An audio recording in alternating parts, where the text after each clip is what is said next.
আমার ফাংশনের ডোমেইন সম্পর্কিত আলোচনায় স্বাগতম। ডোমেইন কি? একটি ফাংশনের ডোমেইন হলো, তোমরা হয়তো ডোমেইন এবং রেঞ্জ একসাথে শুনে থাকবে, কিন্তু একটি ফাংশনের ডোমেইন হচ্ছে আমরা যে মানই ফাংশনে বসাই না কেন তার একটি সঙ্গত মান থাকবে। তো আমরা কিছু উদাহরণ দিয়ে শুরু করি। ধরি f of x সমান সমান x স্কয়ার। তাহলে তোমাকে একটা প্রশ্ন করি, x এর কি মান বসালে আমরা x স্কয়ারের সঙ্গত মান পাবো? আমি এখানে যে কোনো কিছু বসাতে পারি, যে কোনো বাস্তব সংখ্যা। তো এখানে আমি বলবো যে ডোমেইন হচ্ছে x এর এমন একটি সেট যেখানে x বাস্তব সংখ্যার একটি সদস্য। এভাবে বললে হয়তো উদ্ভট শোনাবে, আর এর সাথে ডাবল দাগ থাকলে তা দিয়ে বাস্তব সংখ্যা বোঝায়। আমার মনে হয় তুমি এখন বাস্তব সংখ্যা সম্পর্কে পরিচিত হয়েছো। তা হচ্ছে জটিল সংখ্যা বাদে সকল সংখ্যা, এবং তুমি যদি না জানো জটিল সংখ্যা কি, সমস্যা নেই, এটা তোমার এখন জানার দরকার নেই। বাস্তব সংখ্যার সঙ্গে সবাই পরিচিত। এটা আছে অমূলত সংখ্যা, ট্রান্সক্যান্ডেন্টাল নাম্বার, ভগ্নাংশ প্রায় সকল সংখ্যাই বাস্তব সংখ্যা। তো এখানে ডোমেইন হচ্ছে x কে শুধু বাস্তব সংখ্যার একটি সদস্য হতে হবে, এবং পেছন দিকে চাপানো ই এর মতো দেখতে, এটা দিয়ে বোঝায় x বাস্তব সংখ্যার একটি সদস্য। তো আমরা এখন সামান্য ভিন্নভাবে আরেকটি করি। ধরি আমার আছে f of x সমান সমান 1 ভাগ x স্কয়ার। তো এটা কি এখন একই জিনিস? আমি কি এখানে x এর যে কোনো মান বসাতে পারি এবং যুক্তিসঙ্গত উত্তর পাবো এখানে? তাহলে f of 0 কি হবে? f of 0 সমান সমান 1 ভাগ 0, এবং 1 ভাগ 0 কি হবে? আমি আসলে জানি না এটা কি, তো এটা অসংজ্ঞায়িত। কেউ 1 কে 0 দিয়ে ভাগ করা ঝামেলাটুকু নেয়নি, এবং তারা হয়তো তা করেনি। তাই কিছু লোক হয়তো এটা কি হওয়া উচিত তা নিয়ে চিন্তা করেছে, কিন্তু তারা হয়তো 1 ভাগ 0 এর জন্য ভালো কোনো সংখ্যা খুঁজে পায়নি, যা কিনা গণিতের অন্য কিছুর সাথে সামঞ্জস্যতা পায়। তাই 1 ভাগ 0 অসংজ্ঞায়িত। সুতরাং f of 0 অসংজ্ঞায়িত। আমরা 0 বসাতে পারি না, এবং f of 0 এর জন্য সঙ্গত মান পাবো না। তো এখানে ডোমেইন সমান সমান ছোট ব্র্যাকেট, যা দিয়ে x এর সেট বোঝায়। এটা হলো ছোট কোঁকড়ানো ব্র্যাকেট। আমি এটা আসলে তেমন একটা ভালো রাখতে পারি না। x হলো এমন একটি বাস্তব সংখ্যা যা 0 এর সমান নয়। আমার আগে যা ছিল তা থেকে এখানে সামান্য কিছু ভিন্নতা এনেছি আমি। আগে আমরা বলেছিলাম যখন f of x সমান সমান x স্কয়ার, তখন এই x হলো যে কোনো বাস্তব সংখ্যা। আর এখন আমি বলছি যে আমরা বলছি যে x হলো 0 বাদে যে কোনো বাস্তব সংখ্যা। তো এখন এটা হলো একটু উদ্ধৃতভাবে বলা, এবং এই কোঁকড়ানো ব্র্যাকেট গুলো দিয়ে সেট বোঝায়। আরো কয়েকটা উদাহরণ করা যাক। ধরি f of x সমান সমান x - 3 এর বর্গমূল। তো উপরে এখানে আমরা যেটা বলেছি, এই ফাংশনটা অসংজ্ঞায়িত হবে যখন আমরা ভগ্নাংশের হরে 0 পাবো। কিন্তু এই ফাংশনের মজাটা কি? আমরা কি কোনো ঋণাত্মক সংখ্যার বর্গমূল করতে পারি? আমরা যতক্ষণ না জটিল এবং যৌগিক সংখ্যা শিখছি ততক্ষণ আমরা পারবো না। তো আমরা এখানে বলতে পারি যে কোনো x এখানে সঙ্গত শুধু সেই মানগুলো বাদে যা রাশিটিকে মূল চিহ্নের নিচে ঋণাত্মক করে। তাই আমাদের বলতে হবে x - 3 কে 0 এর বড় বা সমান হতে হবে। ঠিক আছে, কারণ 0 পর্যন্ত তুমি বর্গ পেতে পারো, এটা শুধু 0।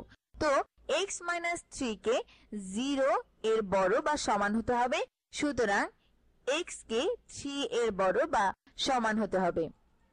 এখানে আমাদের ডোমেইন হচ্ছে x এমন একটি বাস্তব সংখ্যা যেন তা 3 এর বড় বা সমান। আরেকটু কঠিন করা যাক।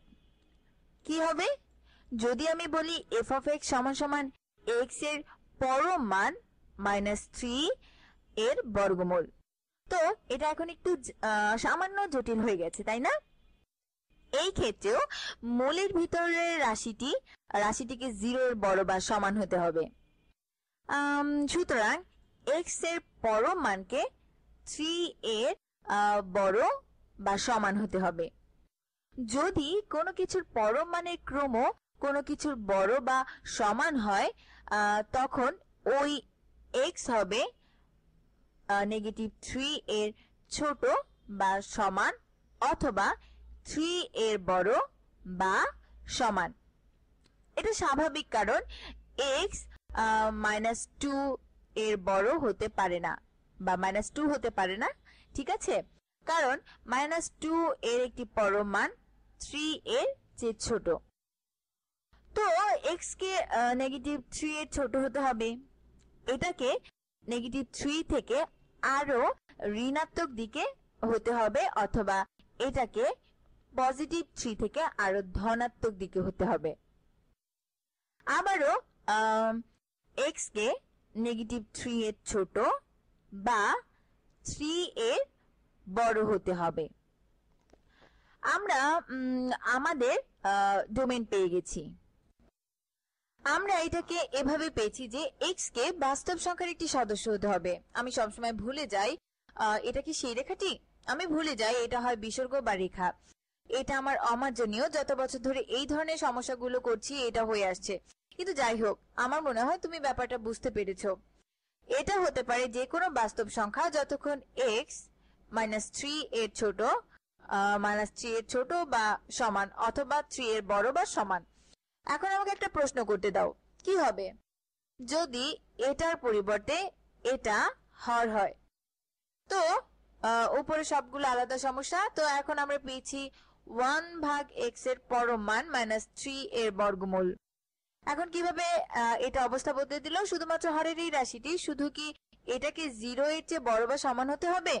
এটা কি আর 0 হতে পারবে না, কারণ তুমি 0 এর বর্গমূল পাবে যেটা সমান সমান 0 এবং তুমি হরে 0 পাবে। তো এটা অনেকটা এই সমস্যা আর এই সমস্যা একসাথে। যখন তুমি 1/x এর পরম মান -3 এর বর্গমূল পাবে, এখন এটা আর 0 এর বড় বা সমান নেই, এটা শুধু 0 এর বড়, ঠিক আছে? শুধু 0 এর বড়, কারণ আমরা ভগ্নাংশের হরে 0 পেতে পারি না। তো এটা যদি 0 এর বড় হয় তখন আমরা শুধু বলবো 3 থেকে বড় এবং অত্যাবশ্যকীয়ভাবে এখানে শুধু ঋণাত্মক চিহ্ন তুলে দিতে হবে। আমাকে এটা মুছতে দাও। তো একটু ভিন্ন রং নেই, তুমি হয়তো বুঝতে পারবে না, তাহলে যাও যাক। প্রকৃতপক্ষে আমাদের একটি উদাহরণ করা উচিত, যেহেতু আমাদের হাতে সময় আছে। আমাকে এটা মুছতে দাও, ঠিক আছে? ধরি f of x = 2,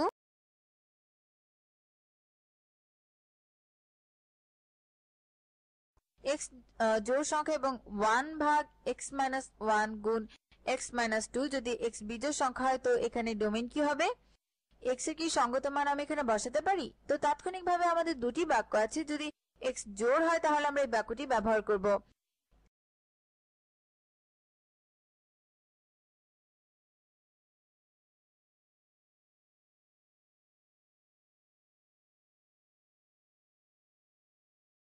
তাহলে f of 4 = 2, কারণ আমরা এখানে এই বাক্যটি ব্যবহার করেছি, কিন্তু এই বাক্যটি ব্যবহার হবে যখন x বিজোড় সংখ্যা, যেমনটা আগের উদাহরণে আমরা করেছি। এই ধরনের ভাঙার ক্ষেত্রে কি পরিস্থিতি হবে? যখন হর 0 হবে, হর 0 হলে x = 2 অথবা x = 1, ঠিক আছে? কিন্তু এই বাক্যটি ব্যবহার হবে শুধুমাত্র যখন বিজোড় সংখ্যা। তো এই বাক্যের ক্ষেত্রে x = 2 ব্যবহার করা যাবে না, এই বাক্যের ক্ষেত্রে x = শুধু 1 ব্যবহার করা যাবে। তাহলে ডোমেইন হচ্ছে x এমন একটি বাস্তব সংখ্যা যেন তা 1 এর সমান নয়। আমার মনে হয় আমার এখানকার মতো এতটুকুই সময় ছিল। এই ডোমেইনের সমস্যাগুলো অনুশীলন করে আনন্দ পাবে।